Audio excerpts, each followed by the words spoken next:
Guys, I just spent the last couple of hours benchmarking Crimson Desert. I was recording footage live, talking with it, and you might notice something about the footage here. You can't hear it. I had my microphone turned off in OBS the entire time. Anyway, so we're going to kind of look over that footage. First, I was talking about the system I was choosing. I was using an RTX 3060 on a Ryzen 5 5600X so that we could match kind of similar to the recommended system, a little bit below on the GPU, but matching the CPU. I thought it would be interesting to test out the CPU because a lot of the channels that had early access to the game have been looking at GPUs. I also wanted to make sure things were running okay on the 5600X. The game developers promised, 1080p 60 FPS, and the GPU I start with on the 3060 and test out a bunch of other stuff, more like the high and ultra setting stuff here, as well as AMD. Also mentioning that AMD did release a new driver for this game that does include FSR 4.1. So that's what I was saying at the beginning, and I will be testing all of that out. And then we're also, I mentioned that I got the game from Games Planet, and I did become a Games Planet affiliate. I turned down so many key selling sites because so many of them are shady gray market stuff. Games Planet gets you a legit discount, but also I thoroughly researched them, and unlike many key sellers, they source their Steam keys directly from the game publishers.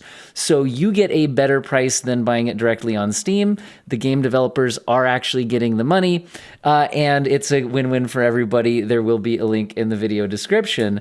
Now, on the 3060, I started out at 1080p, and I also turned off VSync so that it would go above the 60 FPS. However, I am capturing on a 60 FPS capture card, so if you see screen tearing in the footage, that's because it's a capturing issue, not because the game itself is having issues that you would see in person on a variable refresh rate display.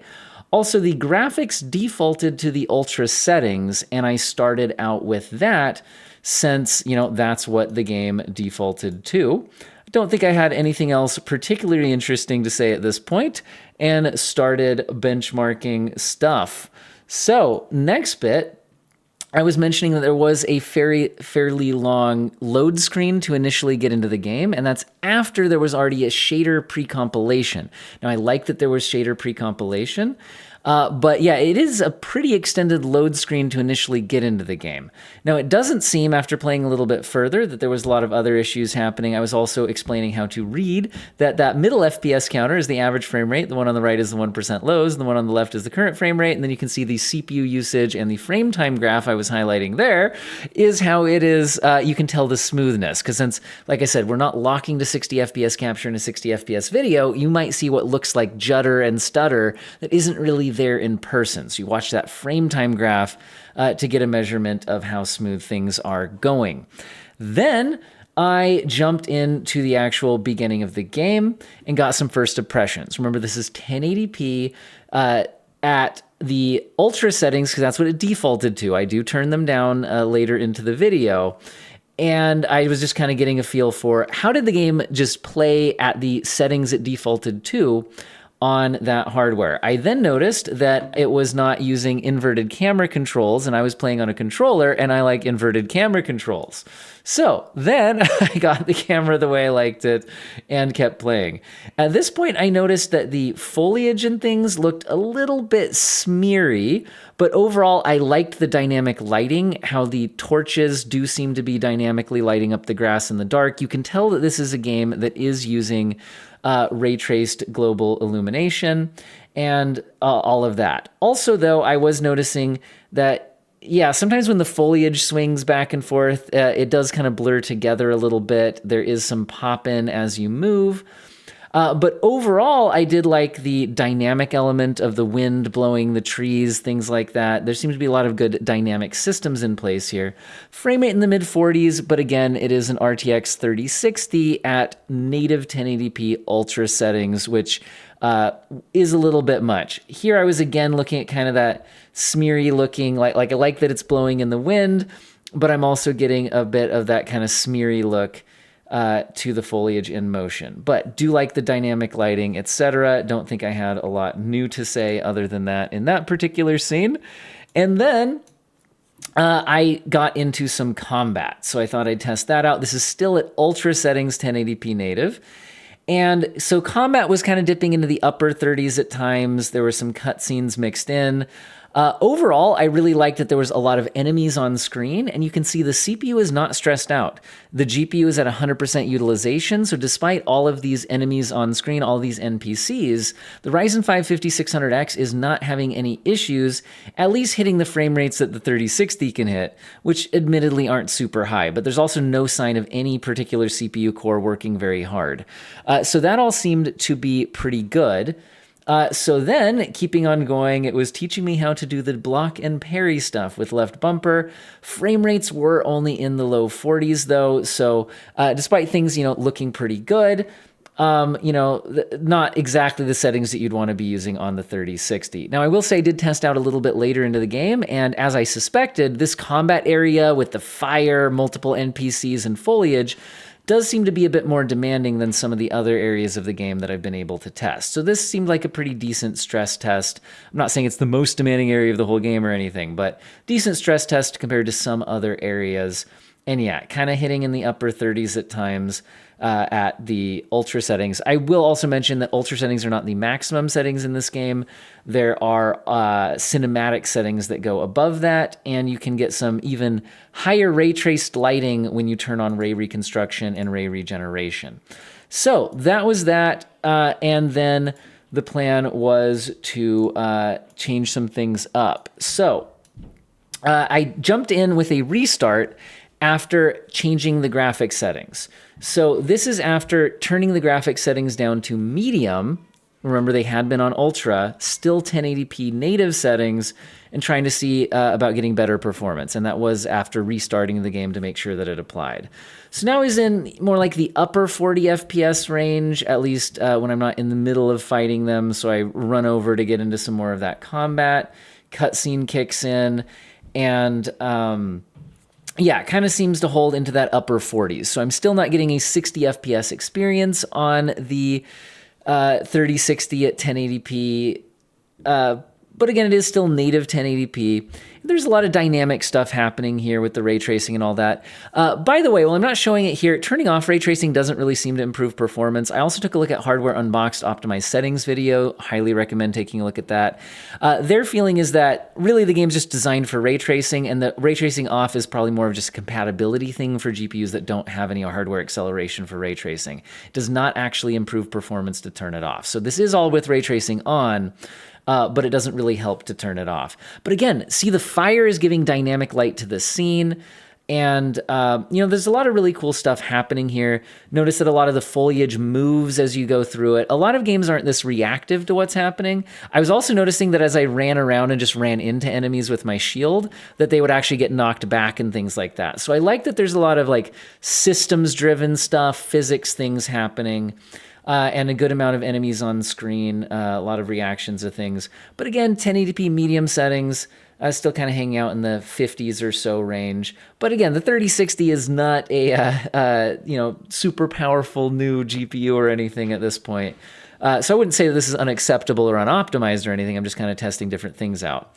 At this point, I thought it would be worth testing out changing the rendering resolution, use some DLSS upscaling. So that's what I was taking a look at. So staying at the medium settings, but then switching on some upscaling. So I was looking at the upscaling options. It has 4.0, but also 4.5 and also 4.5 preset L.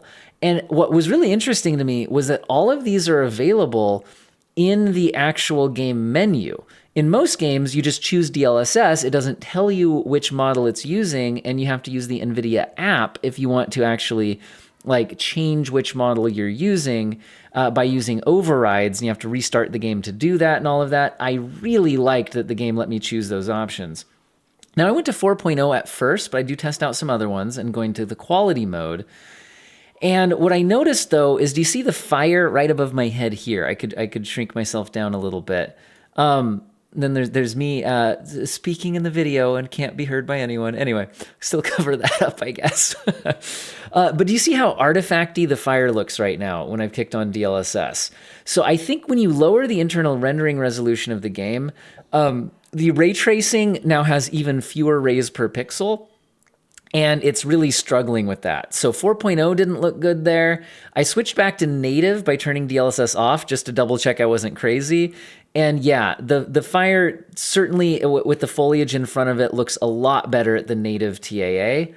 And kicking on that DLSS, even at the quality setting on the 1080p in that particular moment didn't look great. I'm sure some other areas of the game probably look a lot better, and I just happened to be trying out DLSS in a pretty rough area for it, but it certainly looks pretty rough. So I'm switching back to the DLSS 4.0 to get another look at that. And yeah, there's a lot of weird artifacting on that. When using the upscaling. So this game, at least certain effects certainly seem to work best at native resolution, but I thought I'd try the other models. So does DLSS 4.5 solve the problem? And the answer seems to be no. This is preset M, by the way. You can see in the bottom left corner of the screen that I'm using an overlay that tells us what DLSS version is being used, what the internal rendering resolution is, what the output resolution is. Then I switched over to the 4.5L model, and you can confirm in the bottom left-hand side of the screen that it is using preset L. By the way, that's not built into the game, that overlay on the bottom left. That's a, what do you call it? Registry edit, that's it, right? Anyway, you can type in a command, you can Google how to do it, to give like a DLSS developer overlay. Then I thought I'd try out FSR 3.1 just to see if it didn't have those same issues that the DLSS model did. And honestly, it doesn't look quite as flickery, although there's still some of that, but it just overall just looks more pixelated and blurry because it's FSR 3.1. So it didn't seem quite as distractingly bad, but still pretty distractingly bad on the fire, but just the overall image with FSR 3.1 is a lot more just broken up and pixelated. So my overall thought was, honestly, I think native resolution, at least in the scene I'm in here, was probably going to be the way to go. But if I'm going to be at native resolution and I'm not hitting 60 FPS, I think we've got to turn down the graphics settings. So that's what I did. I went down to the low graphics settings, but native resolution, and performance was over 60 FPS now. And then I played around a little bit more on that. And like I said, this area with this foliage, the fire, the NPCs, all of that, does seem to be a fairly demanding area of the game. So we are able to play at native 1080p on the 3060. The low settings also don't look like completely terrible. There does seem to be a minimum settings below this that looks pretty bad. But the low settings, you know, we're still getting some ray traced lighting here. There's still dynamic things happening. I thought it looked reasonably okay. So I think you can get a decent experience on the 3060, even if it's the low settings to stay over 60 FPS at native 1080p, since I wasn't like super loving the upscaling. I also wanted to play a little bit more, get into some actual combat, so that's what I'm testing out here. And the combat did seem to stay, for the most part, over 60 FPS.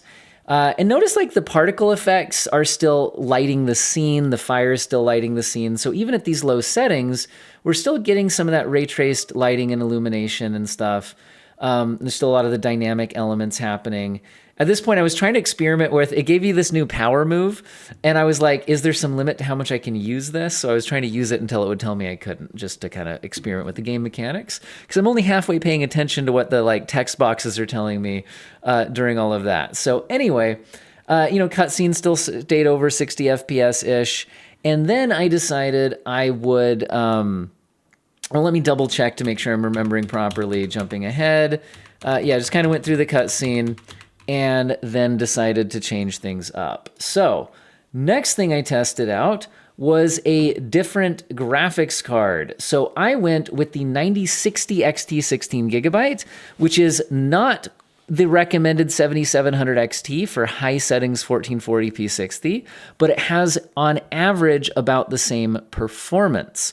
I also stayed on the Ryzen 5 5600 so that we'd be able to see if we spot any CPU limitations. Notice the 9060 XT 16 gigabyte and the 7700 XT have roughly the same performance in most games on average, although some games will favor one particular architecture over another. Anyway, so that's that. Let's go ahead and jump ahead. Loading screen takes a little while. So I talked a little bit more during the loading screen. I did admire the loading screen. Like, it does look kind of cool.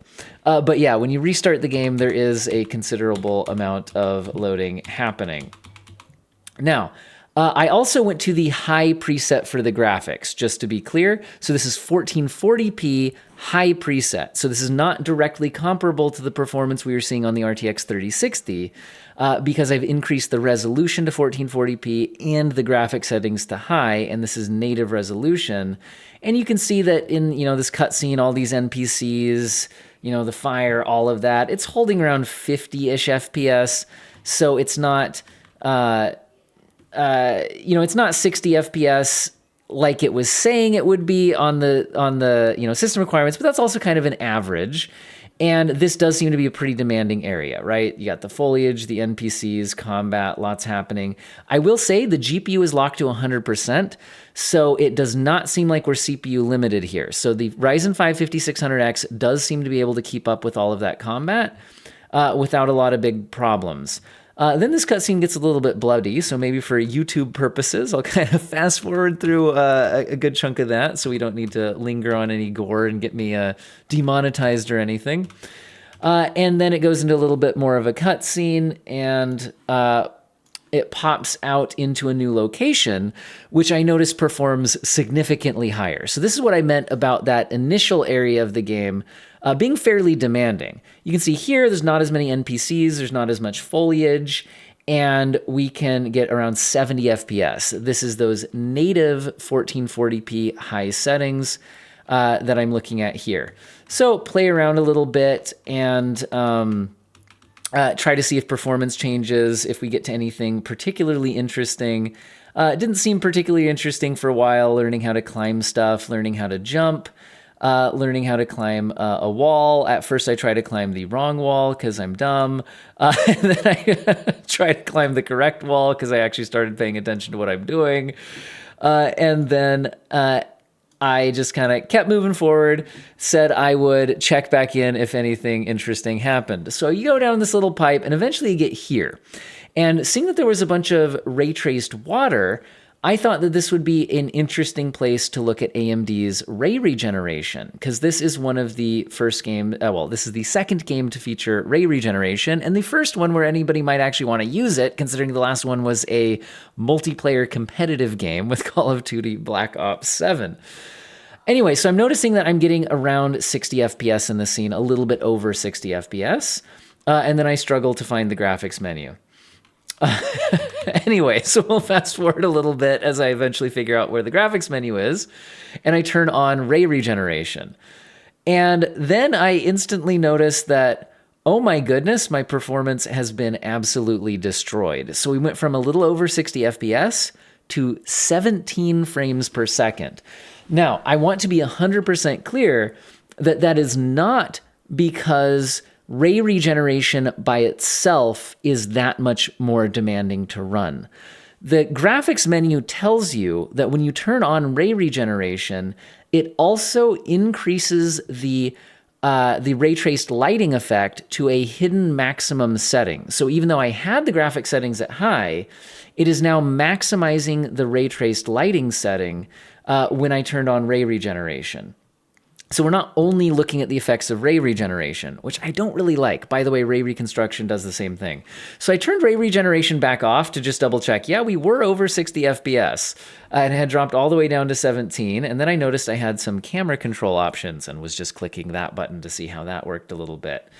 Anyway, I decided, okay, let's try kicking on ray regeneration again, just to be sure it's really destroying our performance that badly. But again, right up here, it does mention that this option will enable ray tracing with its maximum lighting quality and can significantly affect the performance.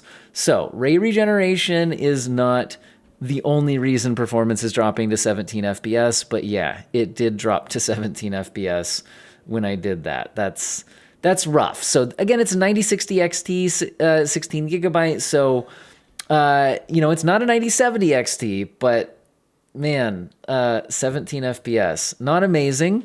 So I thought I'd actually try upscaling along with it. So this game has FSR 4.1 upscaling. first game, like this driver was the one that released FSR 4.1 upscaling officially, so kind of cool to get to test that out here. Tried out quality upscaling to see if it would salvage our performance. I also mentioned that ray regeneration, to my knowledge, doesn't work like ray reconstruction, where there's like a unified upscale along with the denoising. Ray regeneration is a ray tracing denoiser. Anyway, the quality level upscaling did get it to around 30 FPS. Now, I wouldn't really want to play a game with much combat in it at 30 FPS, so I probably wouldn't use these settings, but at least it's a lot better than the 17 we were getting. So then I went to balanced, and I also noticed that when you look at the water now, doesn't that look a lot lower resolution and there's more pixelation to it?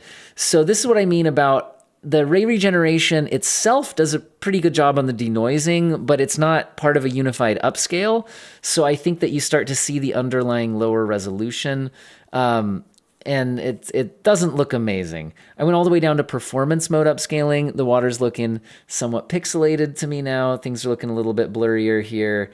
So I don't think things look very good, and we're still only kind of in the mid 40 FPS range. So like, yeah, I think the 9060 XT is not going to be using ray regeneration in this game for most players, but the more powerful 9070 XT might have a better shot at it. So at that point, I thought it made sense to turn off ray regeneration because that was just simply too heavy on the performance. But I thought we could still take a look at FSR 4.1. But before doing that, I went back to native resolution, no FSR, just to remind ourselves what that looked like and what the performance was like. So a little bit over 60 FPS, and graphics, you know, the native TAA looks pretty good, but it's certainly not perfect. You can see that there's some, instability to the tiling stuff on the moving platforms. The water doesn't look absolutely perfect either. So this is native TAA 1440p. And then I thought, let's take a look at FSR 4.1 and see how the visuals compare. So first looking at native AA for FSR 4.1. So this is native 1440p, but using FSR 4.1 for anti-aliasing. I do think that the moving platforms with those little lines, they're not perfectly stable, but to my eye, they do look a little bit more stable than we saw with the native TAA.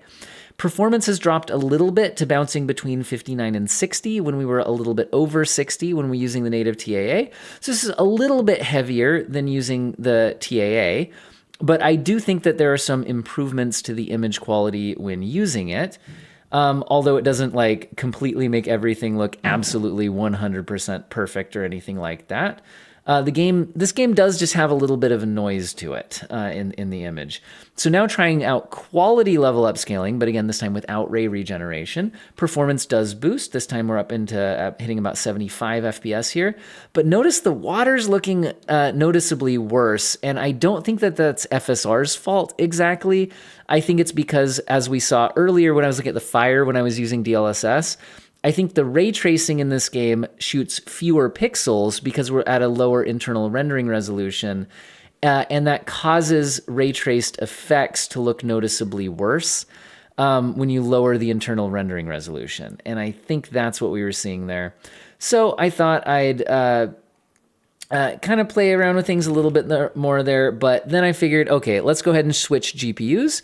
So let's go up to one of the ultra ones. So I said, how about the 5070 Ti?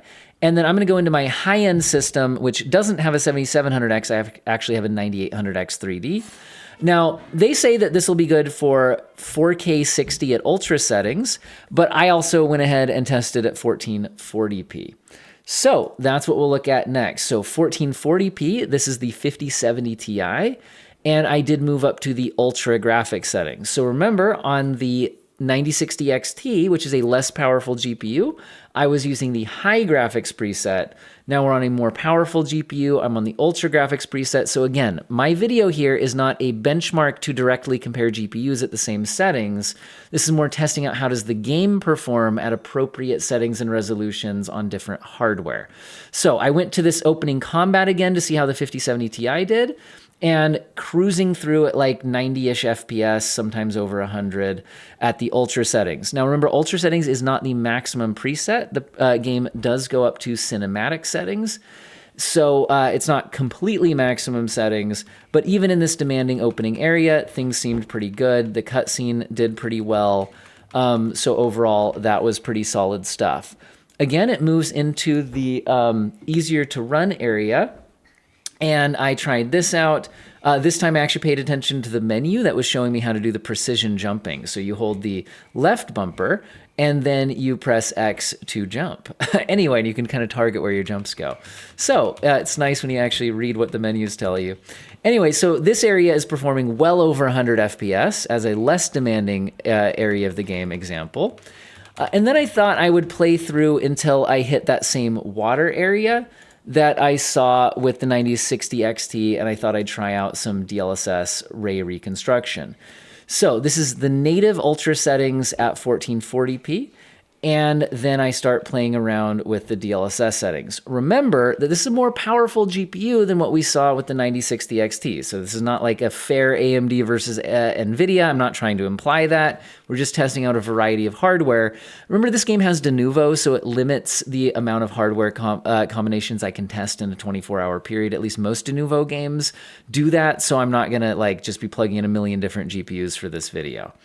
Anyway, notice I can't turn on ray regeneration with the native TAA. I have to use DLSS in order to use ray regeneration. And to my knowledge, the 4.5 models aren't actually compatible with it. So I went over to the 4.0 model, kicked on ray reconstruction, and I'm using it at native resolution first, so DLAA. And I do notice a massive performance hit as well. Remember, this does turn up the ray tracing settings to that maximum lighting quality, even above where they already were when I was at the Ultra preset. So that does, as the graphics settings menu promises, have a significant impact to the game's performance. It drops all the way down to barely over 30 frames per second, which is what I'm seeing here. So using native ray reconstruction in this game, because I think it's really not the ray reconstruction. I think it's that does have a performance hit, but I think it's really just the turning up that maximum ray traced lighting setting. And then I also noticed right above me here that there's some weird artifacting that was also present on the AMD hardware. So this isn't like a DLSS specific thing. Then when I move the camera, it starts up again. So I will say that is one thing about this game. There certainly are some visual artifacts and bugs. That's just definitely the case with this game. Anyway, a lot of it does look really nice, though. There's a lot of good scenes. So this game definitely just has a lot of pros and cons with its visual presentation. There's a lot to like, but there are some issues. So at this point, I was like, okay, performance is not where we need it to be. Let's try out DLSS quality upscaling, but with the ray reconstruction and therefore the more advanced lighting. Turn that on, see what happens to performance. Remember, we had been just a little bit over 30 FPS, and this actually gets it up to 60. So DLSS quality with ray reconstruction and therefore the extra high ray tracing settings seems to be around 60 FPS, at least in this scene. Now, I imagine that I didn't happen to stumble into the most demanding scene of the entire game.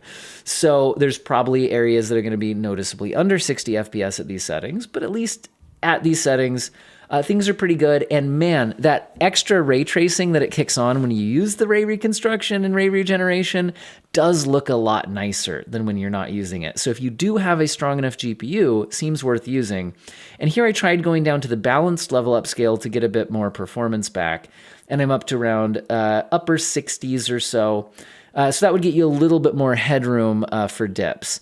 Now, as far as targeting super high frame rates, like when I'm playing a game on a controller that's kind of third person like this, personally, I don't mind it only being a little over 60 FPS, and I also don't mind using some frame generation from that point, especially on a controller where I don't find the increase to latency particularly egregious or anything like that. Now here I decided to try out 4K. So we're at DLSS performance 4K output, keeping the ray reconstruction and therefore the higher ray traced settings. And we're getting under 60 FPS. It's just a little bit over 50, right? About 50. So it's looking like the 5070 Ti is a little bit low for maxing this game out at 4K, even with performance upscaling. although 50 FPS isn't terrible, and some people would be comfortable kicking on frame generation from that point, especially if you're playing a game with a controller. So that's kind of a personal preference thing. I didn't bother testing it out because, again, frame gen multiplies your frame rate. It doesn't increase the responsiveness. It can introduce some visual artifacts. We kind of know the deal at this point with frame gen, so I didn't see the need to really try it out.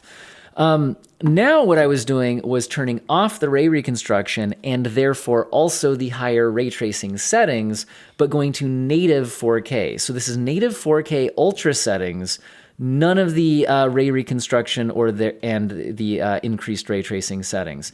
And sure enough, we are over 60 FPS, and that is what the game developers said in the system requirements chart.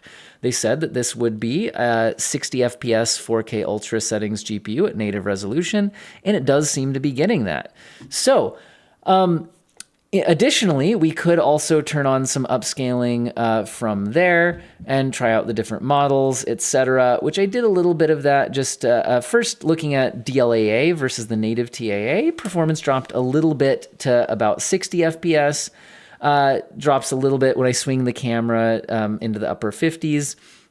But DLAA is, I think, giving a pretty good image presentation here. Then I tried out DLSS quality to see what kind of performance boost we got out of that. That gets it up over 80, but I noticed the water reflections looked noticeably worse. Remember, this is lowering probably the rays per pixel because we're lowering that internal rendering resolution. So this really does seem to be a game that looks best at native resolution. So I think either going native resolution, or if you're going to use upscaling, being in like the ray reconstruction mode to get that increased lighting and stuff, but that does have that big performance hit. So that's kind of where I was at so far with the amount of testing I was able to do in this game. That's pretty much it for today. I may be able to test this game out a little bit further, maybe try to get to bigger cities, more populated areas. No promises on what I'll have time to do. That's what I had the time to do today. And I also can't plug in much more hardware because, like I said, most de novo games start to yell at you if you try it on too many hardware combinations within a 24-hour period. So that's what I've got for you guys today. I think there's definitely a lot to like about the visual presentation of the game. And I love that you can get decent frame rates at native resolution. The game doesn't look that great when you're upscaling it, but you're also not necessarily required to do it. There's definitely some visual bugs, there's some pop-in and things like that. So there's some pros and cons to the presentation, but I also like that there seem to be a lot of dynamic systems with the foliage moving in the wind, the lighting in the darkness in the fight and all that. Good amounts of enemies on screen didn't seem to kill the CPU on the 5600X, which I think it would have if this had been like an Unreal Engine 5 game, for example. So there's a lot to like here, but not that everything is perfect. Not a lot of thoughts on the actual gameplay itself yet. I obviously haven't played a ton of the game. Let me know what you guys are thinking of the game, both from a technical perspective and from a gameplay perspective in the comment section, because I'm about to hit spring break and might have some gaming time. This was on my radar as I might play this. I'm also interested in Death Stranding 2, and honestly, I'm really addicted to Slay the Spire 2, so I'll probably end up just playing that on my Steam Deck. Anyway, I hope all you guys enjoyed the video and have an excellent day.